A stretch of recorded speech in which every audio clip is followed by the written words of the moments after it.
আসসালামু আলাইকুম। সম্প্রতি ভূস্বর্গখ্যাত সৌন্দর্যের লীলাভূমি কাশ্মীর, এই কাশ্মীর নিয়ে অনেক চক্রান্ত শুরু হয়েছে।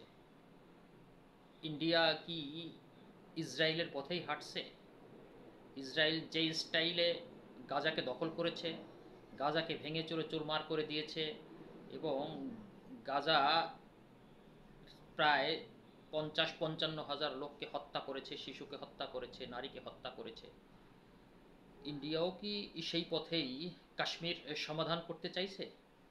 আমার তো তাই মনে হচ্ছে। আপনারা জানেন, আমাদের এই উপমহাদেশের মধ্যে সবচেয়ে সৌন্দর্যের দিক দিয়ে কাশ্মীর হলো সবচাইতে সুন্দর ভূমি, যেখানে পর্যটকের ভিড় জমে থাকে। এই পর্যটক কাশ্মীর আসলে তিনটি অংশে এখন বিভক্ত হয়ে আছে। তার একটি হলো আজাদ কাশ্মীর, যেটা পাকিস্তানের মানে অধ্যুষিত এলাকায় আছে, পাকিস্তানের মধ্যেই আছে, পাকিস্তান শাসিত আছে। এবং সবসময় এই আজাদ কাশ্মীরের দিকে ইন্ডিয়ার সবসময় নজর থেকে থাকে যে পুরোটাই তারা নিয়ে নেবে। আরেকটা হলো জম্মু ও কাশ্মীর, যেটা মানে ইন্ডিয়ার মধ্যে অবস্থিত বা ইন্ডিয়ার শাসিত। আরেকটি আছে যেটা চীনের মধ্যে আছে, যে লাদাখ। এই তিনটি অংশ। তো লাদাখ ২০% সম্ভবত কাশ্মীরের অংশ, আর আজাদ কাশ্মীর ৩৭%, আর ৪৩%-এর মতো আছে ইন্ডিয়ার মধ্যে। তো ইন্ডিয়া চাইছে যে এই পুরো আজাদ কাশ্মীর এবং জম্মু কাশ্মীরকে তারা দখল করার জন্য চাচ্ছে। কারণ এই সৌন্দর্য ভূমি এবং পুরো মুসলিম অধ্যুষিত, ৯৮%ই মুসলিম। এটাকে তারা যদি দখল করতে পারে, তাহলে তাদের একটা মিশনটা সাকসেস হয়। তা আমার তো তাই মনে হচ্ছে, গাজা যেই বা ইসরায়েল যেই স্টাইলে গাজাকে দখল করেছে, ঠিক সেই একই স্টাইলে হামাসকে সাজিয়ে হামাসের তারা আক্রমণ করে তারপরে গাজাকে তারা বিভিন্নভাবে আর আক্রমণ করে আজকে তারা দখলে নিয়ে ফেলেছে।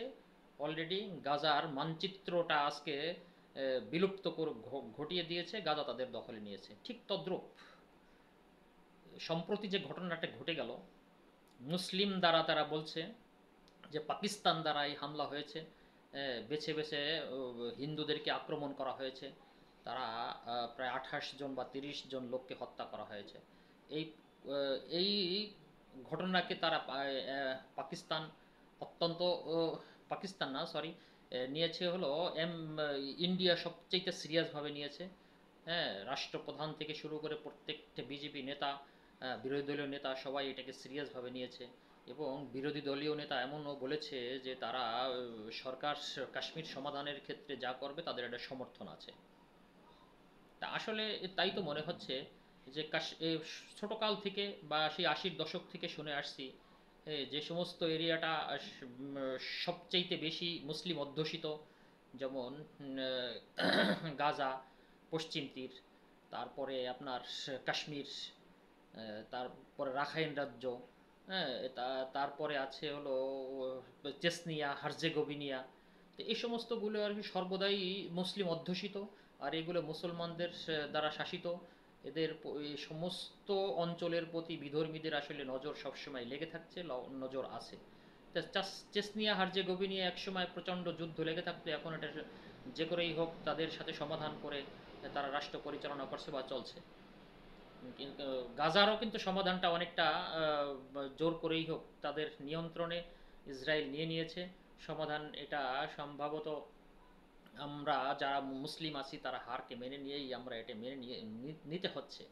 ঠিক কাশ্মীরকেও সেই একই স্টাইলে কাশ্মীরকে সম্ভবত ইন্ডিয়া এই মানে চক্রান্ত করে তারা শ্বাস রব যুদ্ধের দামা মানে বাজাচ্ছে। হ্যাঁ, যে কোনো মুহূর্তে হয়তো বা যুদ্ধ লাগিয়ে দিতে পারে এবং আজাদ কাশ্মীরে তারা দখল নিতে পারে। এটাই আমার সম্ভব মনে হচ্ছে। যা হোক, যেই যুদ্ধাংদেহী অবস্থা সৃষ্টি হয়েছে কাশ্মীরের মধ্যে, কাশ্মীর আমাদের সমস্ত সকলেই আমাদের মুসলিম ভাই, তারা যেন শান্তিতে থাকতে পারে, ভালো থাকতে পারে, এবং এর একটা সুষ্ঠু সমাধান হয়, যুদ্ধ ছাড়া সুষ্ঠু সমাধান হয়, তাহলে অত্যন্ত ভালো হবে। সেটাই মনে প্রাণে চাচ্ছি। কোনো অবস্থাতেই যুদ্ধ চাই না, শান্তি চাই। এই নীতিতেই আমরা বিশ্বাস করি। যদি যুদ্ধ শুরু হয়ে যায় উপমহাদেশের মধ্যে, তাহলে এর থেকে আমরাও কিন্তু এর পরিত্রাণ পাবো না। এর যুদ্ধের যে ক্ষতি সেটা আমাদের পর্যন্ত এসে পৌঁছবে। যার কারণে আমরা কখনো যুদ্ধ চাই না, শান্তি চাই। সেই নীতিতেই আমরা বিশ্বাস করি। সবাই ভালো থাকবেন। আল্লাহ হাফেজ।